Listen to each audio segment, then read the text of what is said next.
Le monde sur lequel vous avez ouvert les yeux ce matin n'est pas le même qu'hier. Quelque chose d'extraordinaire a été découvert, une ancienne chambre cachée depuis des millénaires, aujourd'hui révélée au monde.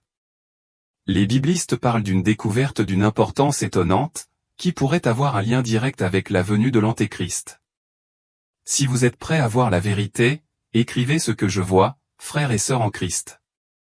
Ce que je m'apprête à partager est à la fois surprenant et profondément troublant. La semaine dernière, une série de tremblements de terre sans précédent a secoué Jérusalem. Ils ébranlèrent les fondations mêmes de la ville et révélèrent une chambre scellée depuis plus de 2000 ans. Dans ces murs, les archéologues ont découvert d'anciens rouleaux contenant des avertissements prophétiques, des avertissements qui correspondent aux descriptions scripturaires de la montée de l'Antéchrist. Le livre de Daniel, chapitre 9, verset 27, nous donne une prophétie effrayante, et il confirmera l'alliance avec plusieurs pendant une semaine. Il parle d'un personnage qui apparaîtra comme un artisan de la paix, mais qui portera des intentions cachées. Maintenant, considérez ceci, il y a à peine 3 jours, un dirigeant mondial se tenait devant les Nations Unies, présentant un accord de paix de 7 ans pour le Moyen-Orient, en utilisant un langage étrangement similaire aux mots même enregistrés sur ces rouleaux récemment découverts. Coïncidence ou prophétie qui se déroule sous nos yeux. Le livre de l'Apocalypse nous avertit, l'une des têtes de la bête semblait avoir eu une blessure mortelle, mais la blessure mortelle avait été guérie. Le monde entier fut rempli d'étonnement et suivit la bête. Ce même leader a récemment survécu à une tentative d'assassinat, une blessure qui aurait dû être mortelle, mais il en est non seulement ressorti vivant, mais plus fort qu'avant. Les médias parlent du retour politique le plus miraculeux de l'histoire. Serait-ce le moment prédit par les Écritures? Matthieu 12, 24 nous avertit, car de faux messies et de faux prophètes apparaîtront, et ils accompliront de grands signes et prodiges pour tromper, si possible, même les élus. Ces derniers jours, ce leader a été salué par des personnalités religieuses de multiples confessions, salué comme divinement désigné et doté d'une sagesse surnaturelle. Même certains dirigeants chrétiens bien connus, aveuglés par sa rhétorique, le considèrent comme l'instrument de paix choisi par Dieu. Mais est-il vraiment envoyé par Dieu ou est-il un trompeur déguisé? Les tremblements de terre eux-mêmes ont une signification profonde dans toutes les Écritures. Les tremblements de terre accompagnent l'intervention divine, marquant les moments où la puissance de Dieu secoue la terre. Vous vous souvenez que lorsque Jésus a été crucifié, Matthieu nous dit que la terre a tremblé et les rochers se sont brisés, et lorsqu'il a été ressuscité, un autre tremblement de terre s'est produit. Ces événements ne sont pas des tremblements aléatoires. Ce sont des signes avant-coureurs. Plus alarmante encore est la puissance technologique désormais à la portée de ce leader. Le livre de Daniel prédit, beaucoup viendront et repartiront, et la connaissance augmentera. Jamais auparavant l'humanité n'a vécu à une époque où l'intelligence artificielle, les monnaies numériques et les systèmes de surveillance pouvaient servir d'outils pour un système de contrôle mondial, exactement comme le décrit Apocalypse 13. Les versets 16 à 17 offrent une prophétie, et il força aussi tous, grands et petits, riches et pauvres, libres et esclaves, à recevoir une marque sur leur main droite ou sur leur front, afin qu'ils ne puissent ni acheter ni vendre s'ils n'avaient pas la marque. Aujourd'hui, ce leader mondial prône un système d'identification numérique universel, lié à une structure financière internationale. Il appelle cela l'inclusion économique universelle, mais les Écritures l'appellent autrement. Si vous reconnaissez les signes qui convergent, si votre esprit est ému par ces révélations, ne restez pas silencieux. Partagez ce message. Il est tard et les avertissements sont clairs pour ceux qui ont des yeux pour voir. 2 Thessaloniciens 2, 3 nous donne ce dernier avertissement, ne laissez personne vous tromper de quelque manière que ce soit, car ce jour ne viendra que lorsque la rébellion éclatera et que l'homme de péché sera révélé. Le moment de la décision est à nos portes. Saurez-vous reconnaître la vérité avant qu'il ne soit trop tard? L'humanité destinée à la destruction se lèvera avec défi, s'exaltant au-dessus de tout ce qui est appelé divin ou digne d'adoration. Par arrogance, l'homme se positionnera à la place même de Dieu, proclamant sa propre suprématie. La grande apostasie, comme prédite, se déroule sous nos yeux. Les églises qui autrefois s'en tenaient fermement à la Bible vacillent désormais, mélangeant doctrine sacrée et idéologie mondaine. Beaucoup de ceux qui professaient autrefois leur foi font désormais des concessions, s'adaptant au déclin moral de la société. L'indifférence spirituelle s'est installée, créant le cadre idéal pour la montée de l'Antéchrist. Ce leader mondial a déjà commencé à formuler des affirmations subtiles mais profondes, se positionnant comme supérieur aux traditions religieuses.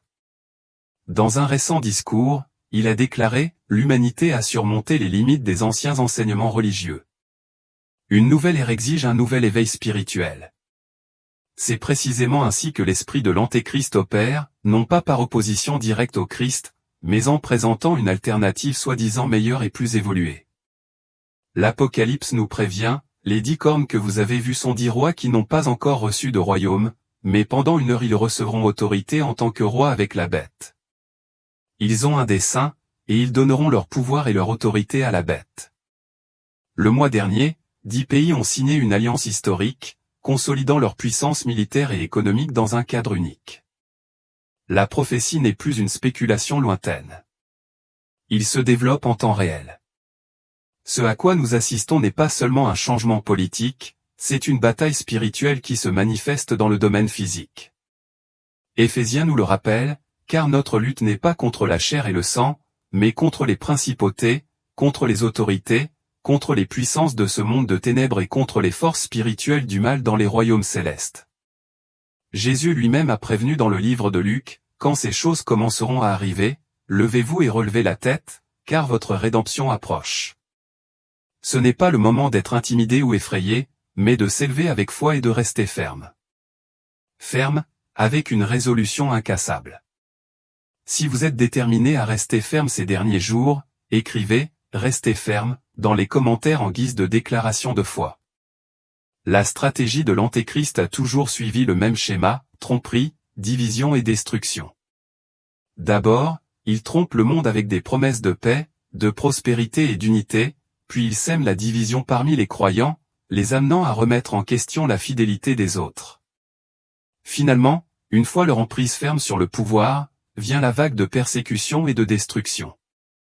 Laissez-moi être clair, je ne choisis pas une personne en particulier et je ne la déclare pas l'Antéchrist. Ce que je dis, cependant, c'est que les signes décrits dans les Écritures s'alignent avec une précision troublante, et que les actions de ce dirigeant font écho aux avertissements bibliques avec une précision troublante. Aujourd'hui plus que jamais, nous devons rester spirituellement alertes et perspicaces. Si vous ressentez un émoi dans votre âme en lisant ceci, ce n'est pas une simple émotion, c'est le Saint-Esprit qui confirme la vérité en vous.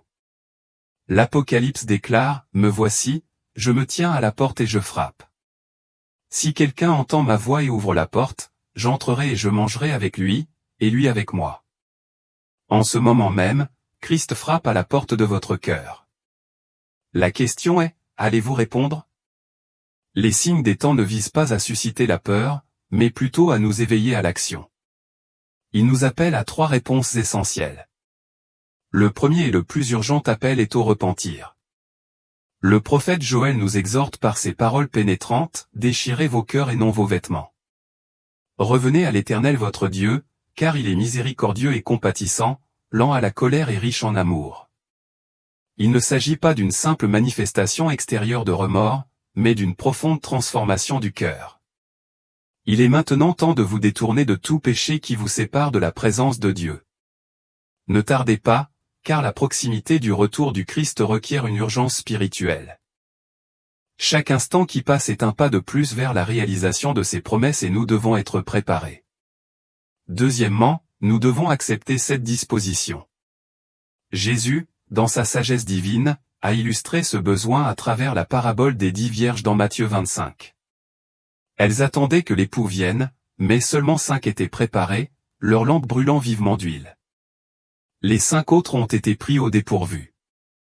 Leurs lampes étaient éteintes et ils ne pouvaient pas entrer au banquet de noces. De la même manière, nous devons rester spirituellement vigilants, remplissant continuellement nos vies de l'huile du Saint-Esprit par une prière persistante, une profonde immersion dans les Écritures et une obéissance inébranlable à la volonté de Dieu. Il ne s'agit pas d'un état passif, mais d'une recherche active de sa présence, garantissant que lorsque l'appel arrive, nous sommes prêts à répondre. Troisièmement, l'urgence des temps exige que nous partagions la vérité de l'Évangile avec les autres. Alors que le monde se dirige vers son inévitable apogée, notre mission devrait s'intensifier. Jésus a ordonné dans Matthieu, « Allez, faites de toutes les nations des disciples, les baptisant au nom du Père, du Fils et du Saint-Esprit, et apprenez-leur à obéir à tout ce que je vous ai commandé. » Ceci n'est pas une suggestion, mais un commandement divin. L'Évangile est le message du salut, une lueur d'espoir dans un monde qui s'assombrit. Si vous n'avez jamais accepté Jésus comme votre Seigneur et Sauveur, il n'y a pas de meilleur moment que maintenant. Le livre des Romains offre une promesse simple mais profonde, si vous déclarez de votre bouche que Jésus est Seigneur, et si vous croyez dans votre cœur que Dieu l'a ressuscité des morts, vous serez sauvés. C'est la décision la plus importante de votre vie, celle qui détermine l'éternité. Ne le retardez pas, car les jours sont éphémères et le poids de l'éternité ne tient qu'à un fil. Pour ceux qui marchent déjà dans la foi, le moment est venu de renforcer vos fondations spirituelles. L'Évangile de Matthieu prévient, « Quiconque entend ces paroles et les met en pratique est comme un sage qui a bâti sa maison sur le roc. La pluie est tombée, les ruisseaux sont montés, et les vents ont soufflé et ont battu cette maison, mais elle n'est pas tombée, car ses fondements étaient sur le roc. » La question est la suivante, votre vie est-elle ancrée dans le rocher incassable du Christ? Lorsque les tempêtes de tribulation surgiront, et elles surviendront sûrement, seule une relation profondément enracinée avec Jésus vous soutiendra. La fréquentation de l'Église, la connaissance religieuse et même les bonnes œuvres, bien qu'importantes, ne suffisent pas. Seule une connexion vivante et personnelle avec le Christ fournira la force nécessaire pour persévérer. Alors que le monde approche de la dernière heure, le système de l'Antéchrist exigera une loyauté absolue. Le livre de l'Apocalypse met en garde contre la bête et la marque qui séparera les fidèles des trompés.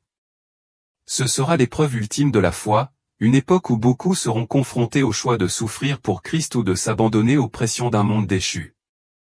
N'attendez pas le moment de la décision pour décider où se situe votre loyauté. Préparez votre cœur maintenant, décidez en vous-même que, quel qu'en soit le prix aux persécutions, difficultés et même martyrs, vous resterez ferme dans votre dévotion à Jésus. Si vous prenez cet engagement aujourd'hui, déclarez-le avec audace. Tout à l'intérieur. Les épreuves de ce monde sont temporaires, mais la récompense de la fidélité est éternelle. Maintenant, prions ensemble en ce moment sacré et décisif. Père Céleste, nous reconnaissons les signes qui se déroulent devant nous. Nous voyons l'accomplissement des prophéties et l'accélération de la tromperie spirituelle. Accorde-nous le discernement pour distinguer la vérité du mensonge, la force de tenir ferme face aux épreuves et le courage inébranlable d'être une lumière au milieu des ténèbres grandissantes. Pour ceux qui ne vous connaissent pas encore, je prie pour qu'aujourd'hui soit le jour de votre salut. Pour chaque croyant, je demande de l'audace, de la sagesse et de la persévérance alors que nous traversons ces derniers jours. Puissions-nous vivre avec nos yeux fixés sur Jésus, nos cœurs brûlants du feu du Saint-Esprit et nos mains prêtes à faire ta volonté. Au nom puissant de Jésus, Amen. Frères et sœurs, même si nous avons parlé de réalités qui donnent à réfléchir, n'oublions jamais que le livre de l'Apocalypse ne se termine pas par une défaite, mais par une victoire. Le Christ règne triomphalement, le mal est vaincu, le royaume de Dieu est établi pour toujours. La promesse finale est celle d'une espérance sans mesure, il essuiera toute larme de leurs yeux, il n'y aura plus de mort, ni de pleurs, ni douleur, parce que l'ancien ordre des choses est révolu. Retenez cette vérité, le meilleur est encore à venir. Il essuiera toute larme de leurs yeux. Il n'y aura plus de mort, plus de pleurs, plus de douleur, parce que l'ancien ordre des choses a disparu. Ces paroles ne sont pas simplement une promesse, mais une certitude. Un aperçu de l'avenir glorieux qui attend ceux qui appartiennent au Christ. C'est le fondement de notre espérance et du destin de chaque croyant face aux épreuves. Jean nous rappelle la puissante assurance donnée par Jésus lui-même. Dans ce monde, vous aurez des problèmes, mais faites confiance. J'ai conquis le monde. Aussi féroce que soit la bataille, aussi sombre que soit la nuit, la victoire est déjà gagnée. L'Antéchrist peut ressusciter pendant une brève période, mais son pouvoir est éphémère. Le Christ, par sa mort sacrificielle et sa résurrection triomphale, a déjà brisé l'emprise du péché et de la mort. La fin de l'histoire est déjà écrite. Jésus règne victorieux. Si ce message a ému votre esprit, ne le gardez pas pour vous. L'urgence du moment exige une action. Partagez cette vidéo maintenant, car, comme Romain nous l'exhorte, et faites-le avec une compréhension du temps présent, le moment est venu pour vous de vous réveiller de votre sommeil, car notre salut est maintenant plus proche que lorsque nous avons cru pour la première fois. Chaque instant qui passe nous rapproche de son retour. L'heure n'est pas à la complaisance, mais à la prise de conscience. Restez connectés et informés alors que nous continuons à discerner les signes des temps. Abonnez-vous à cette chaîne pour obtenir des informations prophétiques continues, des informations bibliques et une clarté biblique sur le déroulement des événements mondiaux. Nous voyons des prophéties prendre vie sous nos yeux, et je serai là pour vous guider à travers cela avec vérité et conviction. Surtout, rappelez-vous les paroles de Jésus dans Matthieu, soyez donc vigilants, car vous ne savez pas quel jour votre Seigneur viendra. Restez vigilants, restez fermes, gardez espoir. Le roi arrive. Préparez votre cœur, car son retour est plus proche que jamais.